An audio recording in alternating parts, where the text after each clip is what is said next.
I'm Lily Hellerum, and I have written a research paper titled Temporally Graded Retrograde Amnesia and the Consolidation Theory.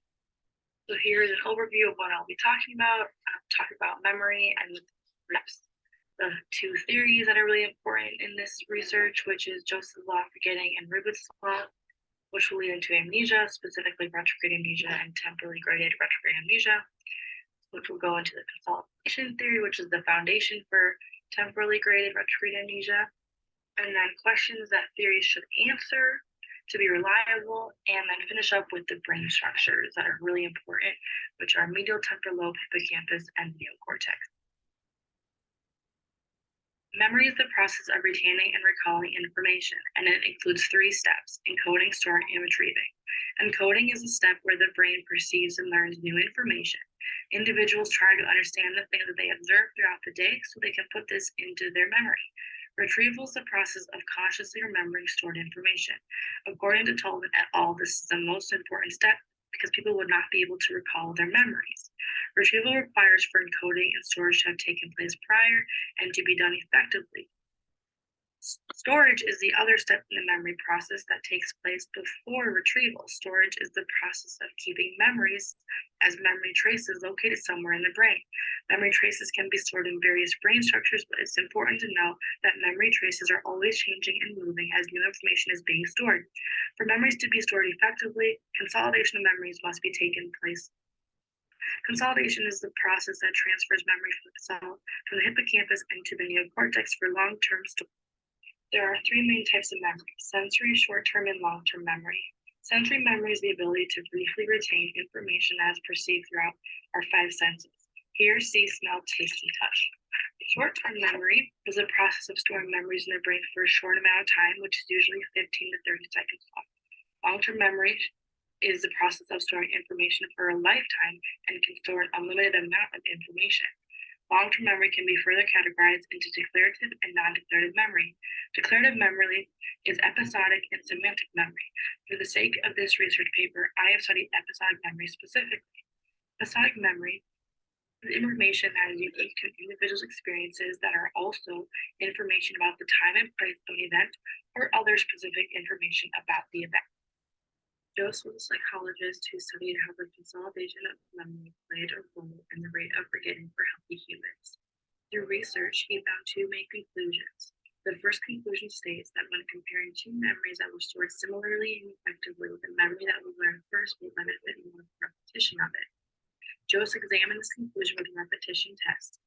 He found his findings did support the process of consolidation because the older memories required less repetition to be remembered than the newer ones.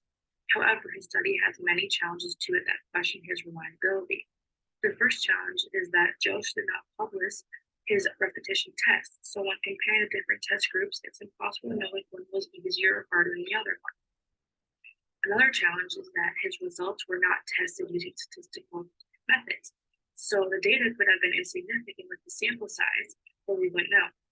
In my opinion, these challenges could be avoided if the repetition tests were conducted again with more published information and with the use of statistical methods.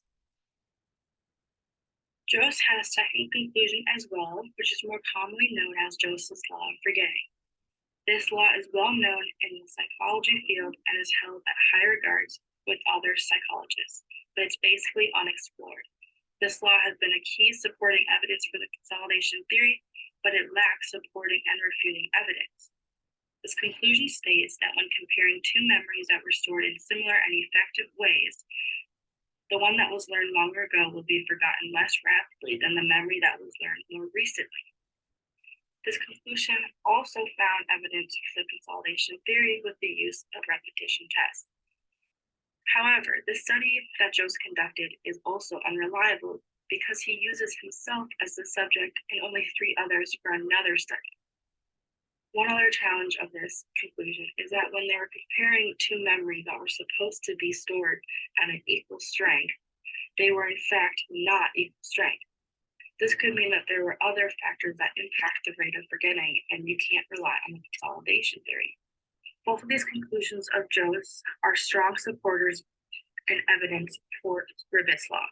Ribot's law was founded in 1881 and analyzed how consolidation plays a role in forgetting memories from retrograde amnesia patients. Ribot's law states that from the moment of brain trauma, the younger memory will decline more quickly than the older memory. This law is more commonly known today as temporally graded retrograde amnesia. The foundation of this law is consolidation, which explains why older memories are more often remembered than newer memories in that temporally graded retrograde amnesia. Amnesia is a deficit of memory due to a specific cause, and there are many causes of amnesia, like various diseases and physical brain trauma, including immune disorders, Alzheimer's, Parkinson's, drug use, or strokes. There are also many different types of amnesia, including retrograde, anterograde, sense-specific, transient, and progressive amnesia. For this research paper, I have researched retrograde amnesia specifically. Retrograde amnesia is when someone's unable to remember things that happened before they experienced brain trauma. Temporally graded retrograde amnesia is a specific form of retrograde amnesia where individual memories vary in the degree of forgetfulness. This amnesia impairs newer memories more than older memories. Temporally graded retrograde amnesia also impairs episodic memories greatly due to the fact that these are short-term memories and stored in the hippocampus, where the damage is commonly located. The reason memories vary in the degree of forgetfulness in temporally graded retrograde amnesia is because of the consolidation theory. As I mentioned earlier, the consolidation process is when memories are transferred from the hippocampus and into the neocortex for long-term storage with the passage of time. This theory explains how some memories survive temporally graded retrograde amnesia because they're older and have time to be consolidated, but the new memories that were not consolidated yet are often forgotten.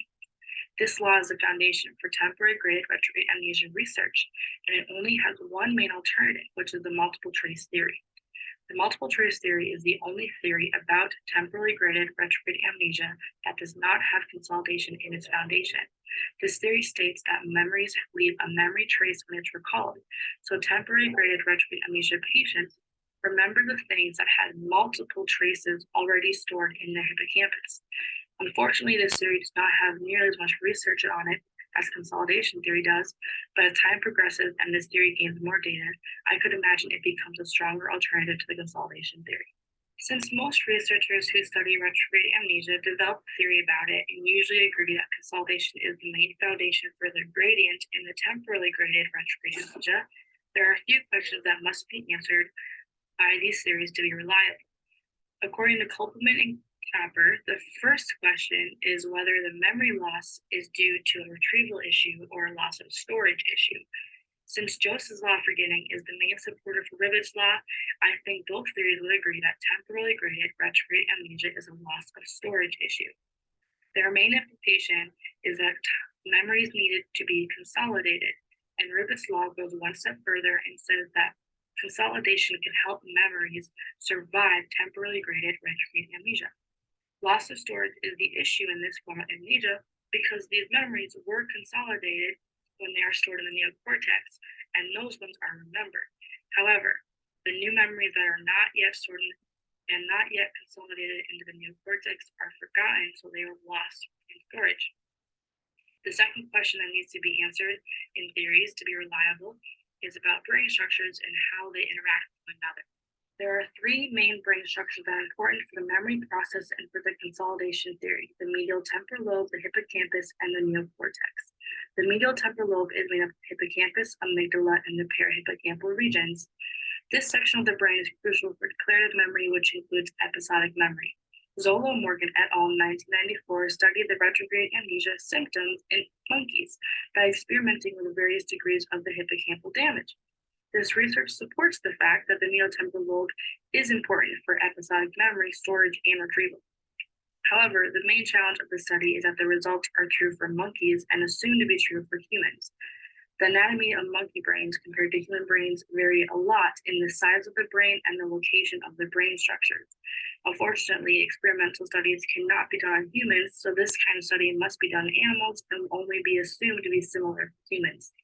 The hippocampus is a very important brain structure as well. The hippocampus forms and retrieves episodic memory for a temporary amount of time. Once memories are consolidated, they are no longer temporarily stored in the hippocampus, but rather in the neocortex. According to Wiltgen et al. 2010, The hippocampus will still play a role in the retrieving process of memories once they're stored in the neocortex.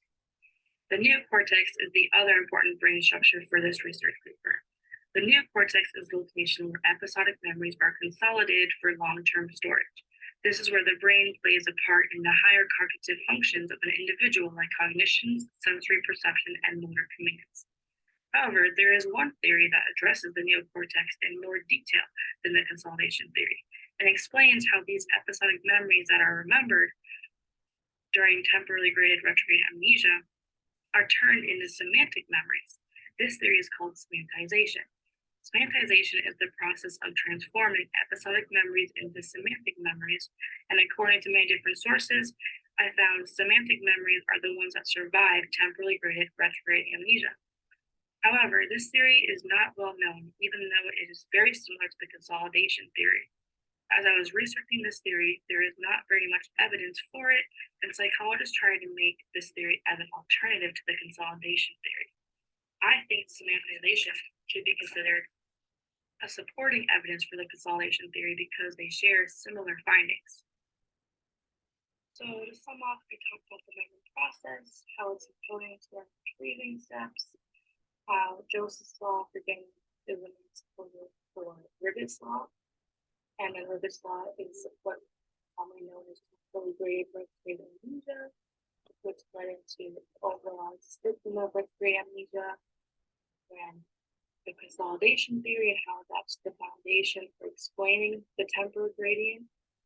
And then the questions that theory should be answering is really important, which is whether memory loss is a retrieval issue or muscle storage, and then how the brain structures have an impact on how they interact with one another. Here are my references.